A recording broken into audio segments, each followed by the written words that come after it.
Валентин, вот для вас видео, смотрите, как при активном дымлении просто вот лежит дрова, специально я сырые положил, и положил вот эту бумажку, чтобы вы видели, как при активном дымлении работает ваш камин.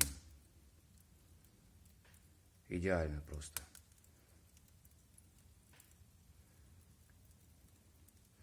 Вот, просушечка идет у нас потихонечку. Так что смотрите.